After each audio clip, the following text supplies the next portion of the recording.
right now, I'm also using, we have read from the NIV, but today It's also in New King James. it's New King James. Okay? New King James din yun sa ano. Oh, praise God. Okay. Malalaman nyo later bakit natin ginamit ang for this particular message, bakit New King James. Now, tutuloy po natin yung ating pong sermon series, Mark chapter 1, verses 40 to 41. Okay? Now, at this point in time, Jesus is traveling throughout Galilee. And He was preaching in the synagogues and He was casting out demons at this point in time. And then in verse 40, it says here, okay, Mark chapter 1, verse 40, sabi dyan, now a leper came to Him, imploring Him, kneeling down to Him and saying to Him, if you are willing, you can make me clean.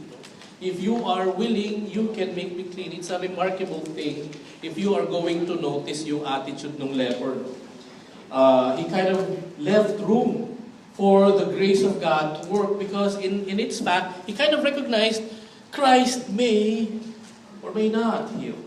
Okay, can you see his words? If you are willing, and he is not being sarcastic na, kung gusto mo, bahala ka na. Hindi siya nagpaparinig kay Lord, no? And his words, he was being truthful, he was being sincere, and submitted to the will of the Lord. Brother and sister, it's a very mature disposition to have such kind of understanding. Amen po ba? Amen. And to be honest, it would be good for us here living on earth if we have the same kind of understanding. Wherein, whenever we ask healing from the Lord, we also recognize that He has a higher purpose, that He may or may not heal. Amen? But one thing we can be sure about our God is we can always come to Him and He knows what He is doing. No, maganda po yung ganong understanding. And that kind of understanding that I'll be preaching to you today, no, the submission to the will of God, it's already a healing in itself. When you have that kind of understanding that bahala si Lord, He may or He may not will, Lord, I just come to you. That in itself, meron ng healing of the mind, meron ng healing of the spirit. Tama po ba? Yes. Can you hear me on that? Okay. And if we are able to accept this thing in our life, it would do us a lot of good. Brothers and sisters, there are a lot of people who are good, perhaps physically, good in their financial condition. They have lots of friends, but somehow they kind of lack that kind of understanding from the Lord, so they are full of regret, full of questions, sometimes a lot of anger, a lot of resentment from the Lord. Pero okay naman sila in other aspects, but that kind of understanding, wala silang ganong klaseng healing, no? Then it would really be good for us to have that kind of mature disposition. Now, sometimes as Christians, we know a lot of theology. We know a lot of verses. But sometimes our attitude is not submissive to the will of God. We just know the theology, but we lack the inability to submit to it. So what happens? It affects our doxology. Ano kaya yun? Ano ba yung doxology? What's doxology? Praise God from whom all blessings flow. Praise Him, all creatures here below. Praise Him above the heavenly hosts. Praise Father, Son, and Holy Ghost. That's a song of praise. And if we are able to submit to the will of the Lord, we can sing that song with full submission. Lord, whatever it is, I will accept you. Praise God. Okay, that it's in itself, yung ating worship, it would reach heaven, it would be a sweet aroma, and it would touch base with God. Amen po ba? And basically, this is the attitude of the leper. Lord, if you are willing, you can make me clean. Okay, may submission siya sa Panginoon. Di po ba? 41, ang sabi dyan, then Jesus, moved with compassion, stretched out His hand and touched him and said to him, I am willing, be cleansed. Now, the Greek word for yung reaction ni Christ is splanchnizomai. Now, I'm not sure if I have mentioned the Greek word properly, but I need to mention that because that Greek word talks about something that comes from the bowels, something from the inside. It touches the pity or the kindness and the love of the person being doing that. Now, in your NIV, if you have an NIV Bible, the translation is, And Jesus was indignant. Okay? If you try to look at the NIV version, that's why we had the NKJV version this morning. But in the New King James, it's indignant. When you kind of read that, somehow it kind of gives you a wrong idea na mukhang na-istorbo si Christ. Ginano siya ng leper. Parang na-irita yata si Christ. And the Lord and Jesus Christ was indignant. It kind of looks like he got disturbed. Now, if we are going to explain this in a better theological understanding, perhaps, Jesus Christ was not really indignant on the leper, but he was indignant on the effect of sin. And he saw the effect on the leper na ganun yung nangyayari. But most of the Bible translations is this, and Jesus moved with compassion. Okay, most Bible translations have it that way. Reached out and touched the man and said, "Yes, I am willing." Now, leprosy. Leprosy is a very unattractive disease. Di po ba? Okay? And actually, in the Jewish culture, they would ask the leper to be quarantined, to get out of the society. Okay? And the chief teachers of the law would always connect leprosy with the kind of sin the person has done. And that sin is mostly, sabi nila, it's the sin of slander. Okay? Kapag nag-slander ka raw, magkakaroon ka ng leprosy. Patay tayo rito. Diba? May mga Christian nag-i-slander, ano? Dapat daw, sabi nila, pag ikaw may leprosy, nag-i-slander ka. Parang, ganyan na nangyari sa'yo. It's the effect of sin. Now, medically speaking, I mean, even in your mind, you would not even want to touch someone with a leper, right? Okay. Even in your mind, with or without the knowledge of medicine, it's even revolting just to think about that, right? Kasi you would be concerned about yourself. However, Jesus touched. Read the scriptures. Diba sabi dyan? Then Jesus, moved with compassion, stretched out his hand and touched the leper. Now, I don't think the Lord Jesus Christ is telling us, touch every leper that you see. Okay? I don't think that's the message here. But we can see something here that the ministry of the Lord Jesus Christ is not just words. It's action. He rolled up his sleeves and went to the leper and did something.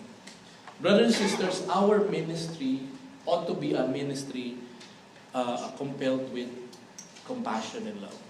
As a matter of fact, any ministry without love, it's not even a ministry. It's just an activity. So ganun yung pinapakita sa atin ni Mark, no? Mark tries to show that Jesus, who interacts with the people, is the one who reaches to the helpless. He reaches to the weak. He shows Jesus Christ as the friend of the outcast. He helps those who are not able to pay back. Okay? So whenever you help someone, is it part of your attitude, I really don't expect anything in return. I just help because I want to help. That is Christ moving with compassion. And Mark is trying to show him that this is Jesus totally involved. Sabi pa nga dyan, moved with compassion. The feelings are involved. Tayo, sometimes when we help kasi that's the right thing to do. Okay? That's my obligation, and I don't want to look like I'm not helpful. Okay, brothers, I give it to you. Sometimes the feelings are not involved. Well, that's okay. You know why? Because we need to start somewhere. But we can see Jesus Christ, He made Himself available. And with the constant practice of making ourselves available, it becomes natural to us. You know, yung feelings of compassion, it will become true when we make ourselves available. It only takes the first step. Amen po ba? When I was doing my internship as a physical therapy back in the Philippines, ang hirap po talagang maging compassionate minsan sa mga patient. Especially talagang helpless. Okay? Andun yung takot, andun yung parang, naku, baka mapilaya ko lalo, o kaya naman, grabe naman to. My first patient was a stroke patient. Yung talagang, I think, 80% ng body niya talaga. Weak. Pero hindi compassion yung nafe-feel ko, fear nafe-feel ko. But you know, when you constantly do that, You help si nanay, si tatay. Magkakaroon ka na ng compassion eh. Amen. Okay nanay, kamusta na kayo? How's your arm? Meron pa kaming tinuruan, tay. Sige ha, meron pasyente doon, but hold the dumbbells. Gawa kayo ha, 10 lang po ha, 10 lang. Huwag kayong maano yung puso nyo. Okay, sige. Wow, may pasyente lang naman kami bago. Lipat na naman. Si tatay, kamustahin natin? Binalikan namin si tatay, nagbibilang pa rin. 49, 15, 10 lang sinabi namin eh. Nakasikwenta na si tatay. No? Mamumove ka sa compassion. Okay? And on the last day of our internship, sometimes our patients would be crying. No? Kasi mamimiss na nila kami. Alam nyo, we have to be strong. Minsan naiiyak din kami for them. No, naiiyak na kami. With the constant practice of compassion and getting in touch with people, the Lord somehow moves you. You know, Jesus Christ is compassionate. It's my first point. Okay? Jesus Christ is compassionate. And yun din yung ating ministry, a ministry of compassion. And look at what happened in verse 42. As soon as he has spoken, immediately the leprosy left him. And he was cleansed. Okay? And he strictly warned him and sent him away at once. Verse 44, and said to him, see that you say nothing to anyone, but go your way, show yourself to the priest, and offer for your cleansing those things which Moses commanded as a testimony to them. Now, there are two things that the Lord Jesus Christ told this leper to do. Two things. Number one, sabi niya, first, keep your mouth shut. Don't tell anyone. Keep it to yourself. Second, I want you to show yourself to the priest and offer sacrifices. Two things. Alam niyo po, mukhang walang nasunod. Doon sa dalawa na yun. Kung babasahin niyo. Diba? Sabi niya, no? Parang minsan narinig, parang kami yan, Lord, ah. Pag nakuha na namin yung sagot sa prayer namin, nalilimutan na namin yung commandment mo, ah. Diba? Now, look at this. First of all, sabi ni Christ, first of all, I want you to keep quiet and then go to the priest. Now, let's look at the second commandment first. In Leviticus 14, verses 1 to 5, there's an Old Testament commandment to the lepers that are cured. And sabi sa kanila, you present yourself to the priest. Make an offering. Okay? And this offering has to be accepted by the priest. And when the priest says, it's good, you're cured, then he will announce before the community that this is a miracle of the Lord has cured him, he may now join you. Then the leper can now join the community and he can join back in his family. So in this case, when Jesus Christ was telling him to offer himself, offer sacrifices to the priest, he wasn't only just cured spiritually, physically, but he was being cured socially as well. Diba? Parang na makabalik na siya sa kanyang family. Kasi kapag may leprosy ka, hiwalay ka sa family mo eh. Outside ka, di ba? And Jesus Christ, in a way, was also concerned with the priest that would be accepting this leper. Okay? Now, the priest knows na yung ceremony, it doesn't cure leprosy. Okay? Yung ceremony lang is an indication the Lord has cured someone today. That's for the priest to know, ay, may kinure si Lord. And then he will accept the offering and then he will declare. That's the testimony from God, okay, for the priest. Now, to the priest, it's going to be a very humbling experience because he sees the work of God in the lives of the people. And he knows he has nothing to do with that. Sino ba yung mga priests, yung mga Pharisees, yung mga Sadducees, yung mga scribes? These are the enemies of Christ, right? Sila yung nagkakalat, nag-islander sa people na sabihin, si Christ, kaya kakalaban tayo. And yet, Christ was also concerned with them. Okay? He wants to develop a testimony to them. You can actually see a wider scope of the love of the Lord Jesus Christ. Another dimension of Christ's compassion. So we know what he means when he says, love your enemies. Okay? The priests were the enemies, but they want these people to be involved in the declaration of God's love. Amen? So tuloy tayo rito. Another thing that inaano ni Lord, Jesus shows that he still respects the law of God. Now, this is not the first time that the Lord Jesus Christ have asked lepers to go to the priest and offer sacrifices. Maraming beses na sa Matthew 18 o Matthew 8, 1 to 5. And then remember sa Luke chapter 17, may 10 lepers. Diba, 10 yung lepers, sabi niya, okay, you present yourself to the priest. Tapos isa nga lang ang bumalik to thank him. Diba? Diba 10 kayo, ba't isa ka lang? Diba? Pero still, ang commandment sa kanila is go to the priest. Okay, go to the priest and show sacrifices. Now, we may think of Christ as a very radical leader. Someone who is very vocal to the priest. Someone who will rebuke the priest to their faces. Okay? He would openly rebuke them. He would openly defy them. Now, unless we might misinterpret Christ as someone who is defiant and radical, what Christ is defying is this. He is openly defying sin. He defies hypocrisy.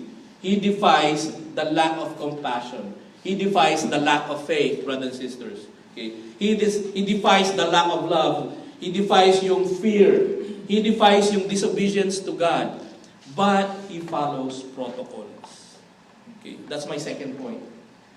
Jesus Christ follows protocol. Kapag Sabbath day, nasan si Christ?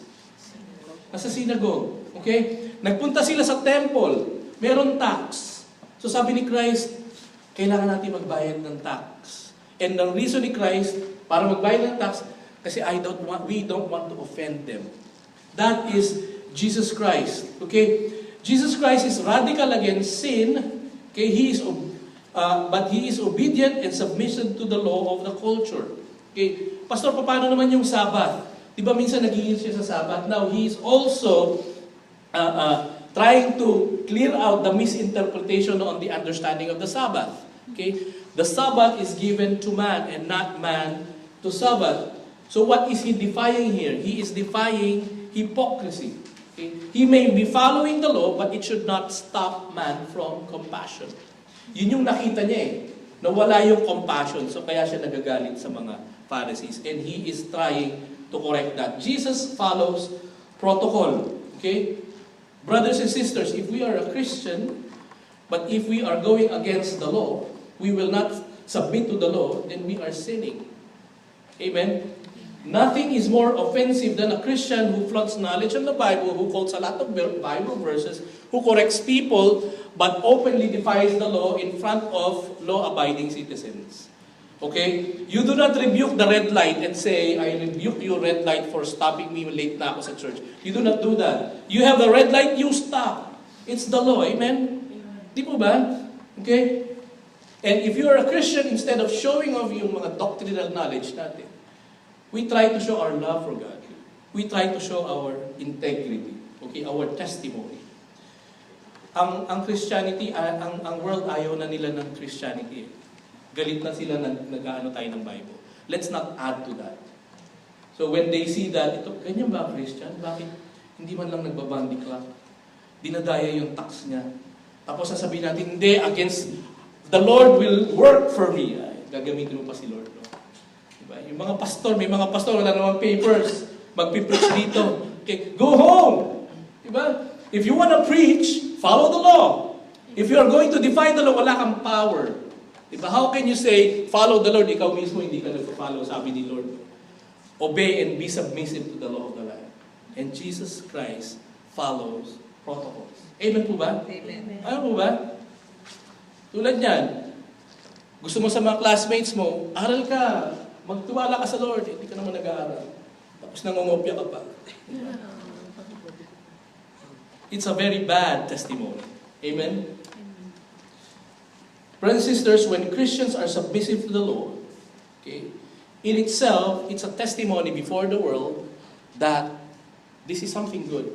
Matthew 5:16, let your light so shine before men that they may see your good works and glorify your Father who is in heaven. They may not understand theology, but they will understand your Christian example. Okay, now tuloy tayo. No, the second commandment, sabi ni Christ, do not go around, be quiet. Don't tell people. Now, kapag siniisip mo, Pastor, ba't ganun yung commandment ni Jesus Christ to the leper? It kind of sounds contradictory.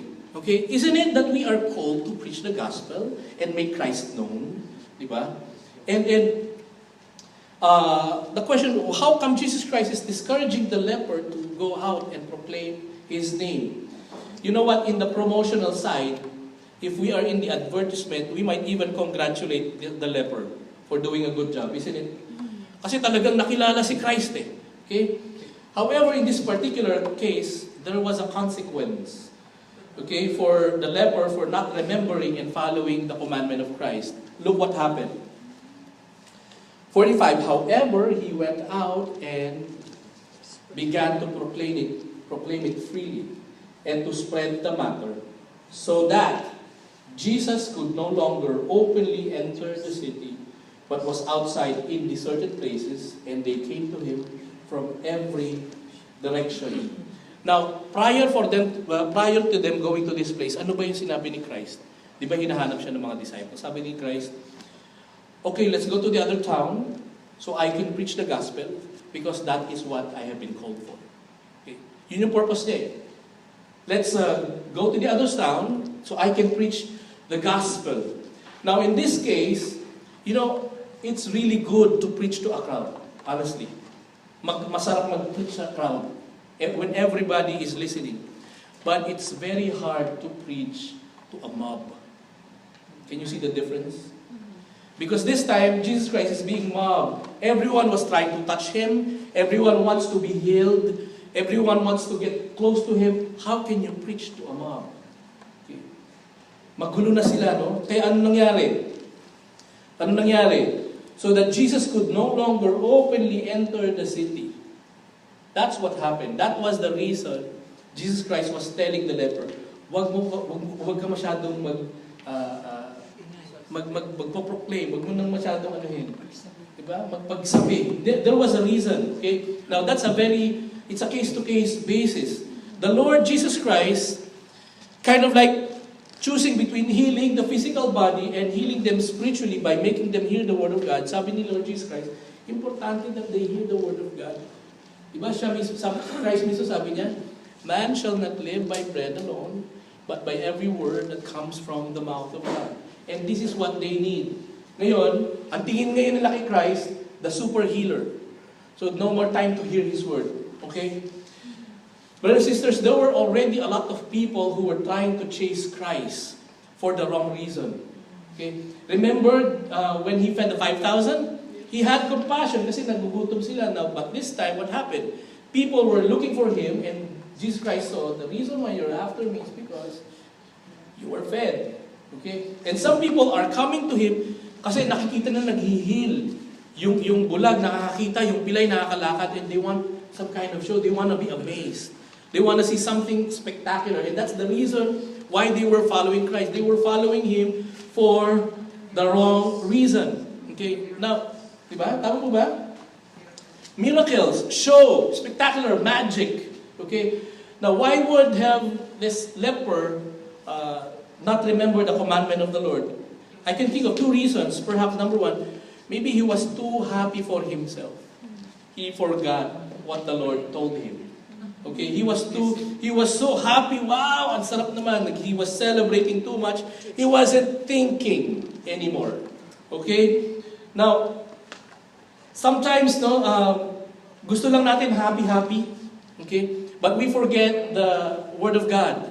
Like the church. If there's one place in this world wherein the Word of God ought to be taught and learned, it's the church. But sometimes the church now is getting transformed. It's becoming a place wherein everyone ought to be happy.